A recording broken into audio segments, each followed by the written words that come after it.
What's up, guys and gals, and welcome back to the Nerd Castle for the first episode in our coverage of the close-to-release, I'm calling that the quote-unquote close-to-release version of Battle Brothers. Now, you might know that 2 years ago I did a series on this game, and I was very impressed with it. I liked it a lot. I compared it to kind of a turn-based Mount and Blade warband. Very, very similar in that regard. The game is coming out in a week and a half, actually in about 10 days after you see this. The final version, this game will be leaving early access after 2 years of development, and so that's a very, very cool thing. And so in order to celebrate, because it was one of those games that really stood out to me, I decided we're going to do a couple episodes and just check out what the game has to offer. Now, you might note at the bottom it says that this is the 0.9 version.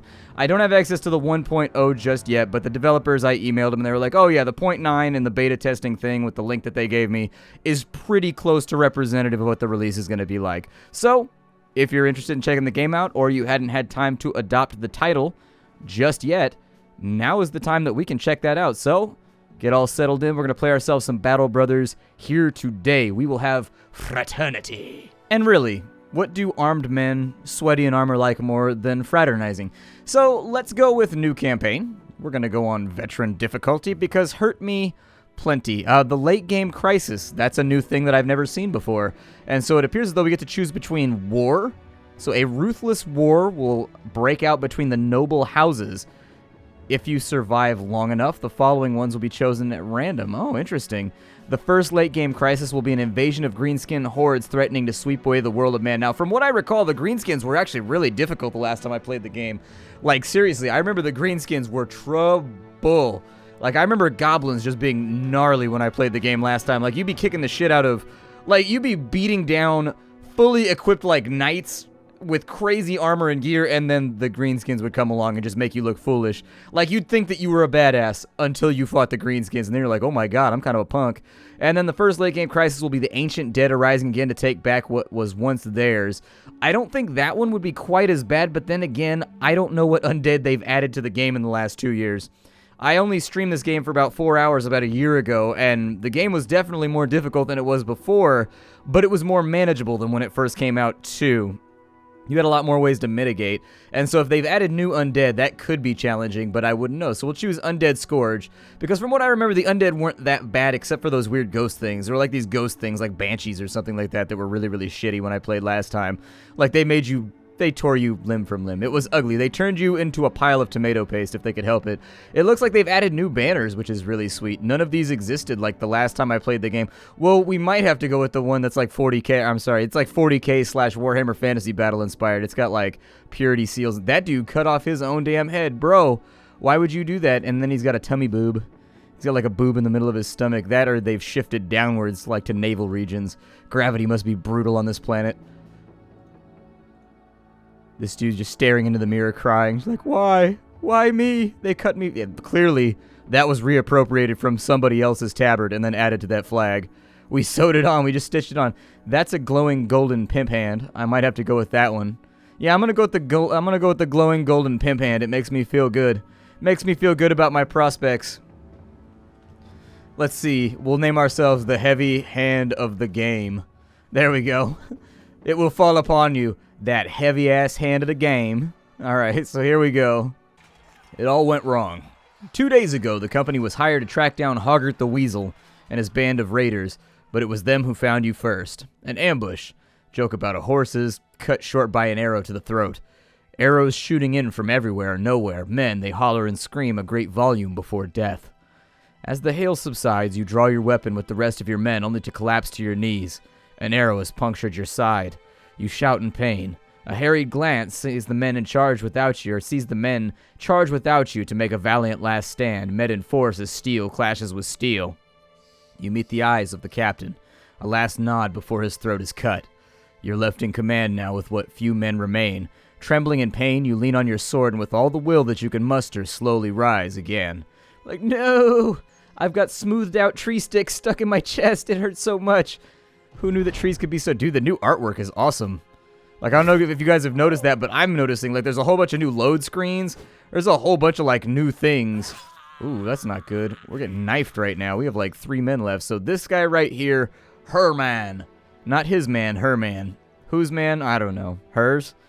He's got the ability to, it looks like, shoot a bolt. Fires 30 to 50 damage to hit points.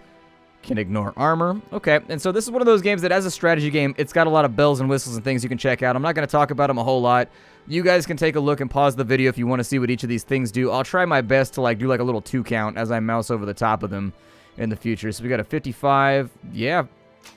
Ooh, nastiness. So what did that put on him? He now has a pierced arm muscle. Well, you're taking the piercing game to the next level. You can now have a super awesome ear ring or arm ring installed in there. Apparently, when you shoot somebody with a crossbow, it gives them a black eye and a busted nasal septum. Whatever the hell that thing's called. I don't know what it's called. What does that do? I can reload. Costs 7 AP and builds up 20 fatigue. Yikes. So every character has things you want to watch out for. They've got action points. That's what they spend to do abilities. They've got fatigue. That builds up every battle, and they need to rest in between battles. Once it gets too high, they won't be able to do stuff anymore, and they'll start to slow down. Everybody's got morale.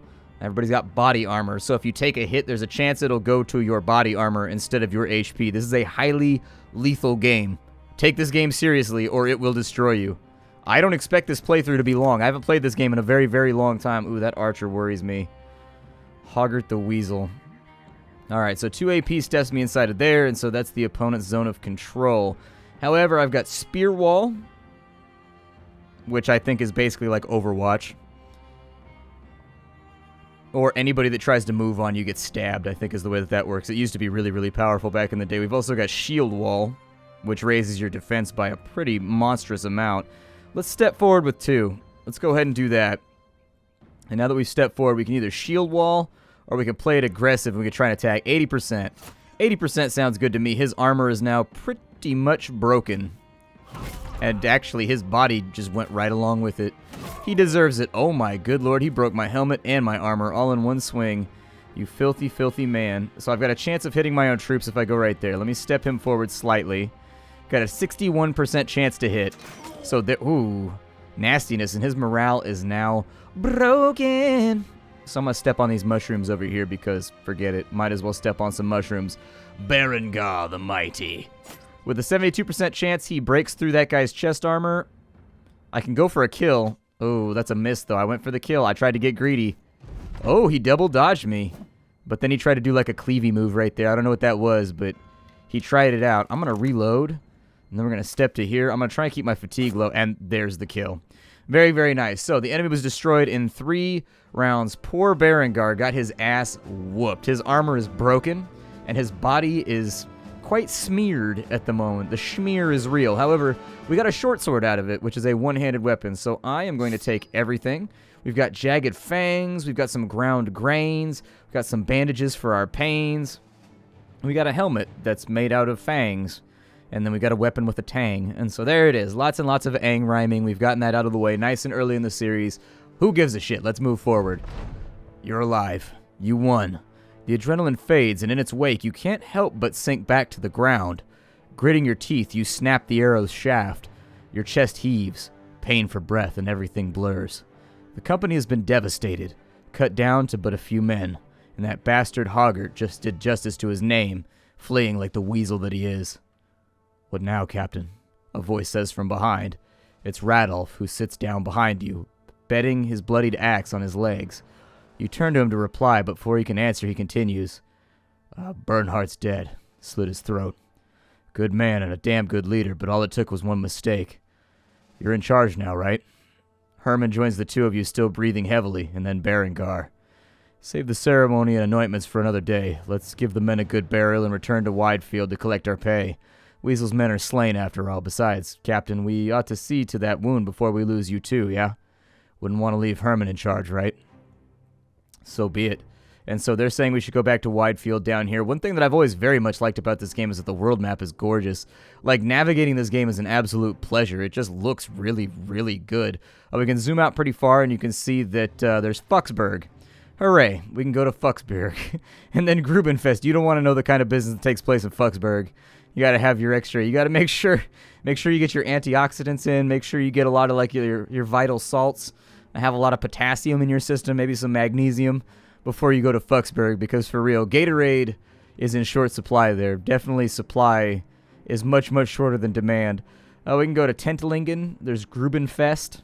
There's Thal. Weissenfels. I mean, there's all kinds of places in here. As you can tell, everything's got kind of a Germanic bent to it, where everything feels like it's probably, German-inspired. We've got 2,000 gold crowns. Our ambition, we haven't actually announced an ambition yet, so I assume that's something that's been added to the game, kind of Crusader King style, and I assume something good happens when we achieve that. We've got 50 provisions, so we have enough to last for about, looks like a week. We've got tools and supplies. We've got ammunition, which is how your guys reload after a fight. Medical supplies, how you heal after a fight. So this repairs your armor and your gear after a fight. This is your reloads, and this is how your health regenerates over time. That being said, the game's fairly simple once you get into it. It's actually not a really, really difficult game. We can click up here and we can take a look at the men that we have available to us at this point in the game. We've got Berengar, and actually they've updated this entire UI as well, and it looks really, really good. A little bit of information overload, I think, but if you're into strategy games, you probably like the information overload. We've got, his armor is busted as all hell, but it will actually start being repaired. You see these little hammers right here? If I remember correctly, stuff with little hammers next to it gets repaired over time using your tool supply, and so he had like a weird little head mop do-rag weave thing going on. This guy's got himself a hood. Let's see what we've got, though. We've got characters, so he is a companion. That means, I think companions are the guys that you start out with. They get like a fat buff, basically, for being a badass. He's dissatisfied, 42%. Can only have steady morale or worse. He has won a battle, but most of the company has been lost. He has sure footing, which means that he gets +5 to his melee defense, which is actually really, really good. For an archer, that's kind of a weird ability, so I may actually retool him. It depends what his archery skill is. Yeah, his range skill is not super good, but I'm assuming these stars were recently added, which means that he has a proclivity for that thing. That would be my estimate, is that they added actually player skills. And so the guys inside your party now have things that they can get better at a swifter speed than other things. So that's good, because before they were basically blank templates. They didn't have anything to set them apart. You just kind of stacked points where you wanted them to go. So now my assumption is that maybe he gets like double or triple the points if we apply them to melee skill, whereas he's got that in range skill. So maybe we'll keep him ranged. Maybe we'll keep him. He's got nice armor, rugged surcoat right there. Lots and lots of things here. We'll talk about it all as we get into the game a little bit further. In this first episode, I'd like to get some stuff done. And so perks, they've actually revamped that as well. And so I'll probably have to take a nice little pause and edit break once we get our first level up so I can figure out what I want to put on people, because that's actually a different tree than what I'm used to. We got a payday over here in Widefield, so let's go for it. The game does run in active time while you don't have it paused, so be careful about that. Stuff can run up on you and hurt you. What a sorry display it must be for the onlookers as you arrive in Widefield, or Weedafield. Hoodafield, Weedafield, 4 bloodied and beaten mercenaries down on their luck. The man who hired the company days ago, Eugen of Weedafield, no doubt expected you to return in a more glorious fashion. Still, he welcomes you to his house and offers bread and wine while a servant fetches a healer. Few words are exchanged except for the occasional grunt and wheeze as an elderly man with shaky hands tends your wounds. A pin pierces your skin, the first of many stitches to come. You grit your teeth, till you think you hear one break. Eugen of Weedafield sits beside you and asks if you took care of Hoggart, and you shake your head. We killed his men, but the weasel eluded our blades in the end. The healer waves around a glowing fire poke, suggesting he wants to push it into the wound. You nod, and he does so, and for a moment that's all that there is. You are not a man, but a pinch of fire. Flesh from flame, a golem of pain. Eugen of Weedafield hands you a goblet of wine. You did well, sellsword. Your brigands have been removed, and though it is a shame that Hoggart still lives, we expect to get paid for this. Eugen gasps. Well, naturally. 400 crowns, as we agreed upon. He gestures towards a servant who rushes to your side with pay in hand. I wonder, may I make use of your services one more time? I'd very much like to end the headache that is Hoggart once and for all, and I would pay you again, of course. Another 400 crowns, shall we say? Rattle scoffs and turns to drink more wine, but Berengar stands to speak. Yes, the company is in ruin, but we will rebuild it. Without the heavy hand of the game, Randolph would drink the crowns away and end up begging in the streets, and Herman, by the gods, we all know he'd chase the womenfolk around till one stove his rotted head in. We need the heavy hand of the game. It's all that we have. What say you, Captain? Randolph burps and raises his cup to you, and Herman playfully thumbs his nose and nods. Kill that bastard Hoggart or not, it's up to you, Captain. Yeah, the heavy hand of the game has been insulted, and so we will put our hat ace-deuce and we will ride out. Pimp game in step. Ready to show out, dude. That's how we do. We show out when stuff like this happens. Eugen of Whitterfield claps his hands in satisfaction. Excellent. My little birds will need some time to find where Hoggett is hiding his hide now. In the meantime, I suggest you see about stocking up on supplies. They should be good and ready to end this when the time comes. I shall see you in a few days' time, at the latest. As you leave Eugen of Whitterfield's house and stand on the outskirts of Whitterfield, Berengar seeks a word with you. We need more men, Captain. I know I gave a big speech back there, but bravado won't do shite. We need more warm bodies in the ranks. Figure we can find 3 good men, get them some decent weapons, and dress them in the best armor we can afford. The man pauses to glance around. I bet this Bodung town's got a desperate peasant or two looking for a new life. Or we could travel to Grubenfest in Northeast. Them city folk ain't always as hardy as the country bumpkins, but we're more likely to find men with fighting experience stopping to rest there. Then that's what we'll do. So let's go to Whitterfield and see what's going on. I've also always really actually liked the menus here.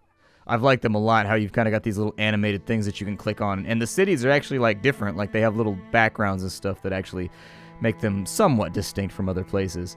Let's go and see what we can hire here. So, we've got another Berengar. We've got Gisbert. We've got Randolph the Miller and Asgear. So these guys over here, a miller is used to physical labor, so chances are his strength stats will go up quicker. He used to be a tailor, he used to be a miller, he used to be a farmhand. Okay. I would honestly say just hire everybody. In this game, I found that numbers actually make up for skill pretty well. If you can just flood over the enemy in just a wall like a human tide, you tend to do okay, and you will take some losses, but you'll win. And that's all that matters, because when you win, 1 to 2 of your guys will level up and they'll get stronger, and you start to develop like this core of badasses that actually start to survive battles and form the main vanguard of your force, the tip of the spear, as you go into fights in the future. So I'm going to get, we have 2,000 crowns, 2,400 crowns right now, so actually I'll probably hire everybody. We'll take Berengar, we're going to need to rename him Gisbert. He's going to stay just because that's YouTube gold. He's got to be Gisbert from now on. Randolph the Miller, sure.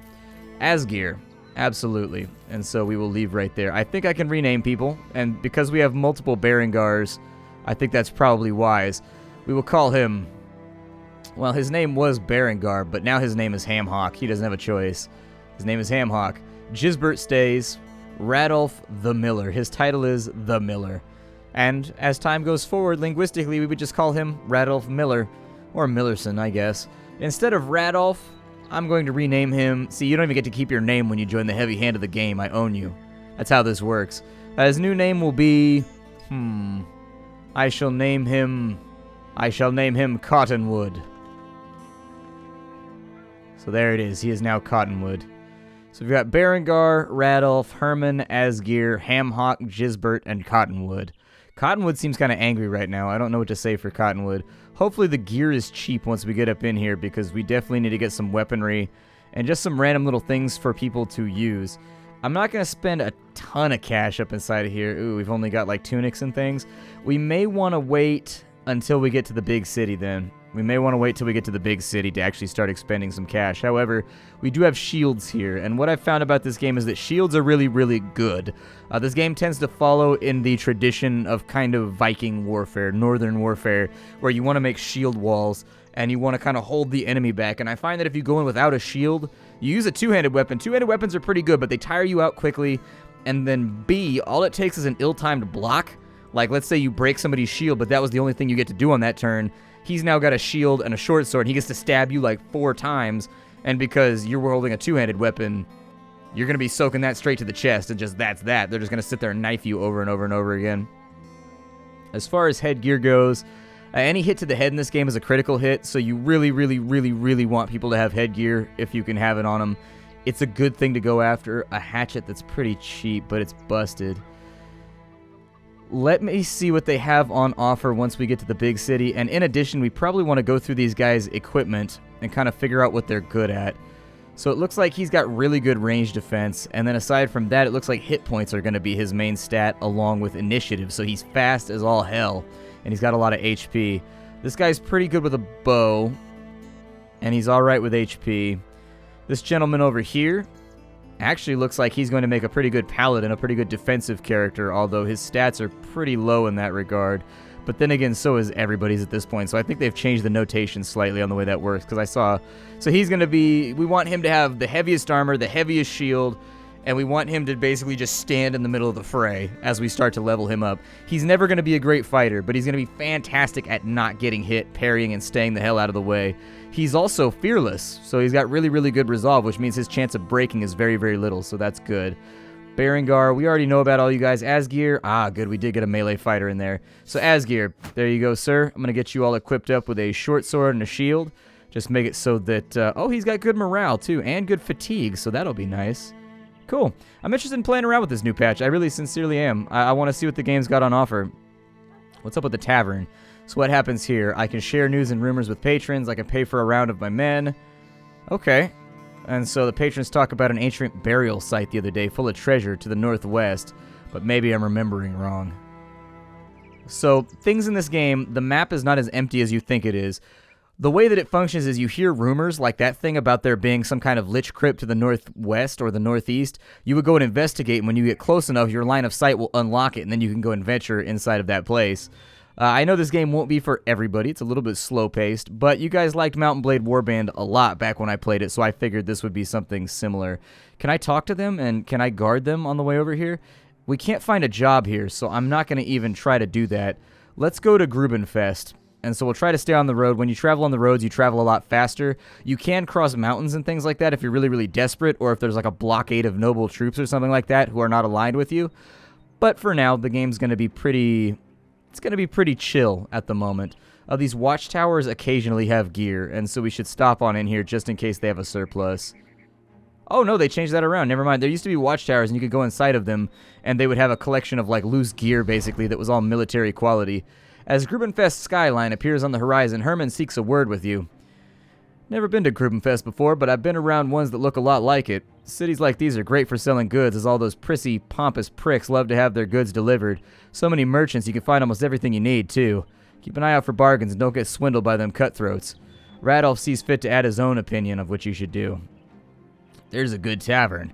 I say that's where we should... Oh, never mind, it's the wrong guy. If there's a good tavern, that's where we should go first. Nothing helps a man down on his luck more than a good pint. Gods know I've earned it. Or we earned it. Herman shakes his head. You say that every time we stop into town. You say that even when you're already drunk. Well, you know, drinking is pretty cool. I had a medical issue that I wasn't allowed to drink anymore, and I've just gotten, like, my rum and cokes and beers back. And frankly, it's great for morale at the end of a hard day. Just sit there with your brandy in a glass and just kind of sip on it while you watch a TV show with the wife. Feel a little bit better about the day. How we looking here? So we've got Dirk Turncloak. Sounds like he's going to be a newscaster. This is Dirk Turncloak talking about the 80. We've got a 3-car pileup on the turnpike to the 12. Mainoff. What does Mainoff do? He was a farmhand. Another Randolph. Definitely, it looks like we got lucky with it picking the same names over and over and over again. Niels the Vagabond. What does a Vagabond do? They're used to long travels but don't excel in anything. Can I look at his stats before I hire him? I mean, I'll take him because he's a body that we can just throw at the enemy if we need to. He was a gambler. Quick reflexes and a higher resolve.